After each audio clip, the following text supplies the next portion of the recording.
경제 현안을 보다 쉽게 풀어보는 경제 읽기 시간입니다. 오늘도 다양한 경제 이슈들 김대호 경제학 박사와 살펴보겠습니다. 안녕하세요. 네, 안녕하십니까? 반갑습니다. 자, 오늘도 SK텔레콤의 유심 정보 유출 사태에 대한 이야기를 해봐야 할 것 같습니다.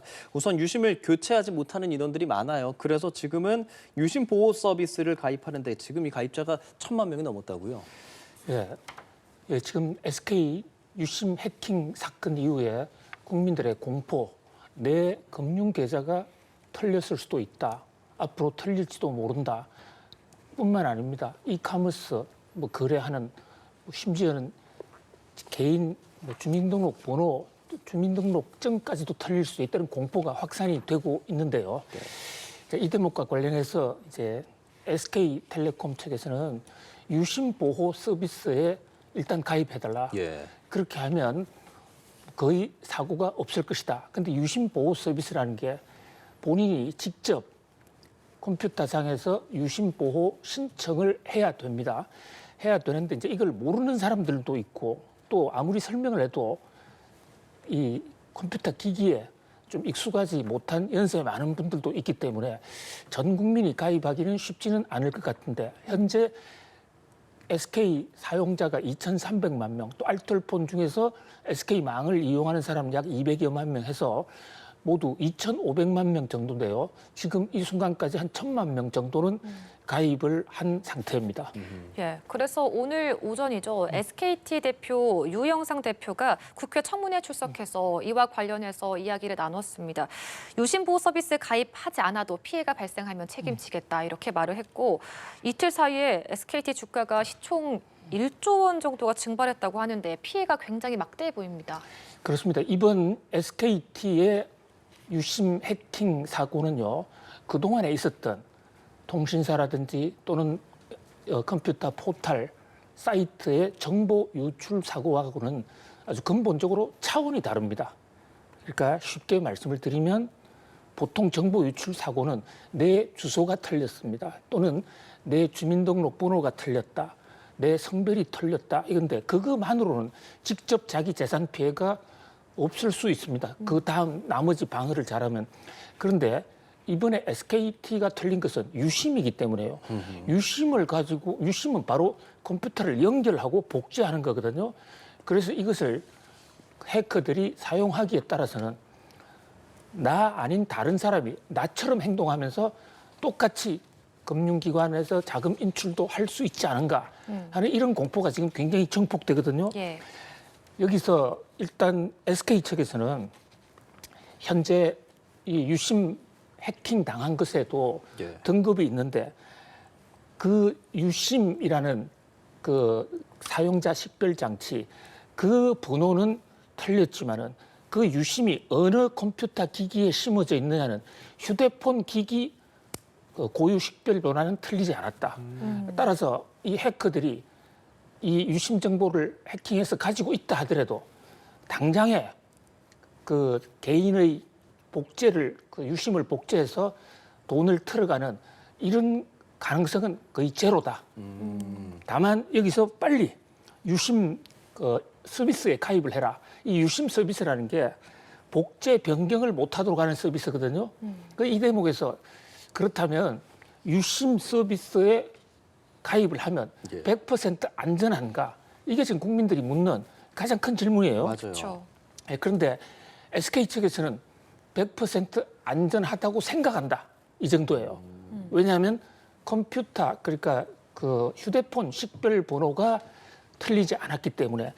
그런데 이번에 틀린 정보가 현재까지 조사된 것만 해도 25종류가 되는데 이 정보를 조합하다 보면 어떻게 하는 경우에는 또 제2차, 3차로 정보를 취득할 수도 있거든요. 그런 면에서 현재로서는 100% 유심 보호 서비스를 가입했기 때문에 내 재산은 안전하다 이렇게 단정할 수는 없어요. 그다음에 또 하나 이게요. 유심 보호 서비스를 하면 로밍이 차단이 됩니다. 지금 해외 나가는 사람들은 로밍으로 바로 연결하지 않습니까? 그렇죠. 그러면 해외 나가 있는 사람들과 또 앞으로 해외 나갈 사람들은 이거 가입할 수도 없어요. 그렇다 보니까 결국은 현 단계에서는 유심 칩을 교체하는 것이 보다 상대적으로 좀 더 확실하다. 그런데 문제는 지금 유심 칩이 2,500만 명이면 2,500만 개 있어야 되는데 현재 SK가 확보하기는 100만 개 정도. 예. 그렇죠. 그러니까 턱없이 부족하지 않습니까? 그렇기 때문에 바로 지금 이 SK텔레콤 대리점 앞에서는 예. 긴 장사진에 줄이 서 있는 국민들의 엄청난 지금 불편이 생기는 것이죠. 예. 이 대목을 빨리 좀 조기에 해소를 해야 되는데 오늘 유영상 대표가 국회에서 나와서 한 얘기로는 5월 말까지 한 500만 개, 또 6월 달 말까지 500만 개 정도를 확보할 수 있다.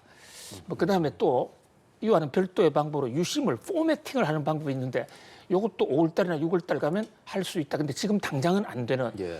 그러다 보니까 SK 말을 저도 믿고 싶고 상당 부분 과학성이 있다고 봅니다. 유심 보호 서비스를 하면 상당 부분을 막을 수가 있다. 그런데 완벽하다고는 어느 누구도 얘기할 수가 없는 상황입니다. 그렇기 때문에 좀 튼튼하게 보완을 해야 된다. 그래서 스마트폰에 들어가 보면요, 여기에 비대면 계좌 개설 중지하기 이런 기능이 있어요. 예. 그래서 그런 것을 켜서 유심을 복제해서 저 아닌 다른 사람이 저 행세를 하면서 금융기관 계좌를 개설하는 것을 막아줘야 되고요. 또 자기 금융기관에 비밀번호 있지 않습니까?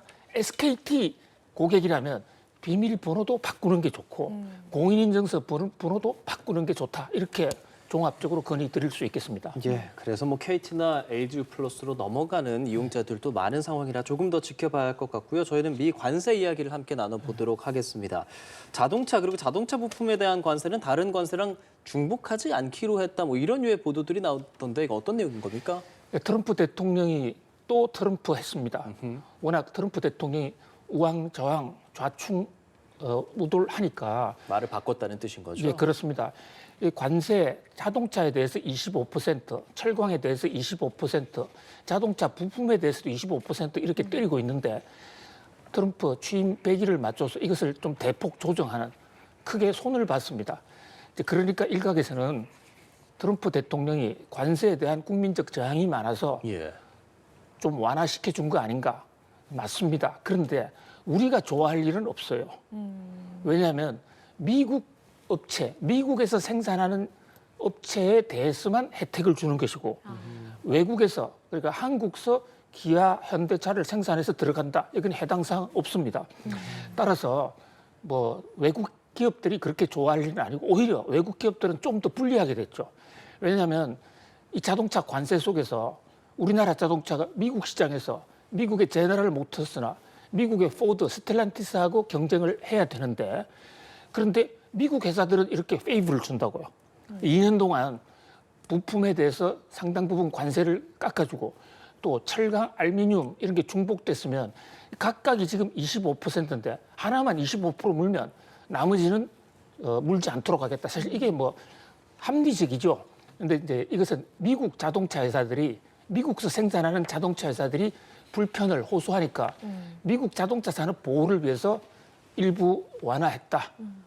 이것이 트럼프 관세 정책에 대한 전면적인 후퇴나 전면적인 수정하고는 전혀 거리가 굉장히 먼 아직까지 트럼프 관세는 계속 트럼프 뜻대로 가고 강행을 유지하고 있다. 이렇게 종합 판단할 수 있습니다. 네, 그래서 트럼프 대통령이 다른 국가들과 협상을 진행 중인데 이런 가운데 미 상무부 장관에 따르면요. 한 국가와 협상을 완료했다 이렇게 말했습니다. 상대국 총리 및 의회 승인을 기다리고 있다라고 하는데 그런데 어떤 국가인지는 밝히지 않았어요. 어떻게 보고 계세요? 자, 미국이 우선 협상하겠다고 꼽은 우선 협상 대상국이 5개국입니다. 한국, 일본, 또 영국, 호주, 인도 이렇게 5개국은요. 또 5개 중에 하나인데 베센트 재무장관의 얘기를 보면 지금 총리의 승인을 기다리고 있다 이랬거든요. 예. 네. 우리나라를 만약에 있으면 대통령 권한 대행의 승인을 기다리고 있다. 그러니까 내각제 국가가 해당이 되지 않을까. 그럼 내각제 국가란 것은 우리나라 빼고 영국, 일본, 호주, 인도 다 내각제 국가예요. 네. 그래서 그 4명 중에 하나일 텐데 현재까지 양국의 분쟁이 상대적으로 적은 데가 인도일 가능성이 굉장히 높아 보입니다. 근데 인도는 우리나라가 거기 진출해 있는 경우도 많기 때문에 인도와 미국의 관세 협상 타결은 우리나라 기업에도 직접적인 영향을 줄 수 있어 주목을 끄는데 우리나라는 아닌 것으로 현재 추정이 됩니다. 예. 우리나라에 대해서도 미 재무장관이 말을 하지 않았습니까? 어떤 이야기들이었습니까? 예, 제 베센트 재무장관은 한국은 지금 대선 선거 중이고 대통령이 없는데 한국과 빨리 할 수 있느냐? 그러니까 오히려 베센트 재무장관은 바로 그렇기 때문에 더 빨리 할 수 있다. 대통령 선거를 치러야 되기 때문에 관세 협상부터 끝내놓고 대통령 선거를 치러야 한다. 이런 얘기를 했거든요. 예.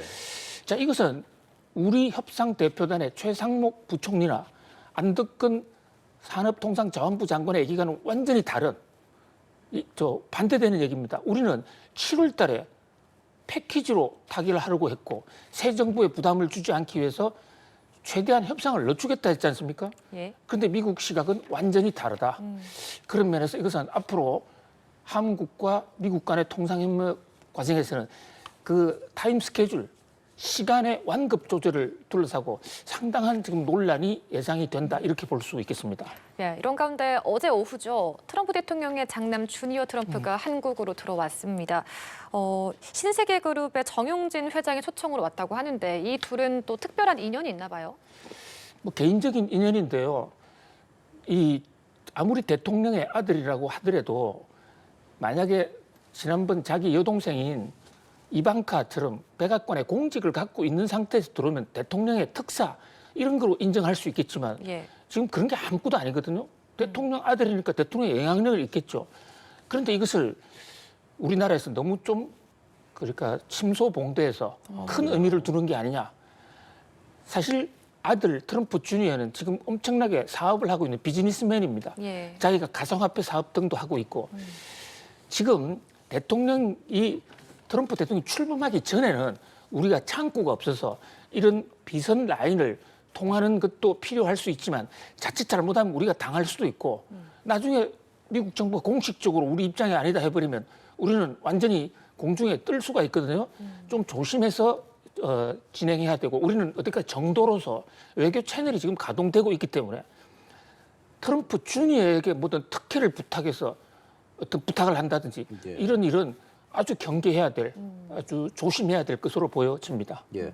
그럼 트럼프 주니어가 말씀하신 것처럼 직접적으로 뭐 정부에서 활동을 하지는 않지만 그렇지만 어느 정도 좀 영향을 미칠 그런 가능성은 있다고도 볼 수 있는 거예요. 영향은 예. 절대적으로 주겠죠. 그러나 공식이 없고 미국 정부에서 특사로 파견한 게 아니기 때문에 언제든지 자기가 나는 모른다 해버렸을 때 국가 간에 책임질 수 있는 일이 하나도 없다.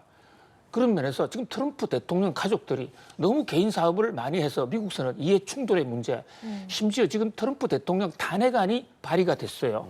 미국 의회에서 예. 취임 100일 만에 민주당 의원이 탄핵안을 발의했는데 그 대통령을 탄핵하겠다는 7가지 요인 중에 가족들의 부패와 가족들의 사업이 이해 충돌이 많다. 이렇게까지 하고 있기 때문에 그래요. 저는 조심해야 되고 지금 이미 공식 외교 채널이 돌아가고 있으니까 정상적인 방법을 통해서 외교를 해야 된다. 이 말씀을 좀 더 강조드리고 싶은 것입니다. 다만 지금 뭐 한화 그룹도 만나고 네이버, 셀트리온, CJ 등등 그러니까 우리 재계에서 굉장히 중요한 역할을 하는 인물들이 지금 또 만나러 가고 차담을 한다고 전해지지 않습니까? 그래도 얻을 수 있는 뭐 선거 같은 것들이 있지 않겠습니까? 뭐 서로가 이해를 하고 예. 트럼프 대통령과 꼭 민원이 있으면 이렇게 만나서 좀 도움을 볼 수는 있겠지만은 그러나 이것은 동시에 굉장히 위험 요인도 많다. 그래서 일각에서는 트럼프 주니어의 청구서 그리고 공직도 아닌데 대통령 아들이라고 해서 왔다. 이래서 우리나라 재벌 총수들이 줄줄이 마치 식민지 국가에서 조공 바치는 순서처럼 줄 서 있는다는 거. 이건 대단히 부적절하고 해외 토픽감으로 지금 보도가 되고 있거든요. 이런 접촉 방식, 이거 좀 조심해야 된다고 저는 봅니다. 알겠습니다. 김대욱 경제학 박사와 함께 경제 진행해 봤습니다. 고맙습니다. 고맙습니다.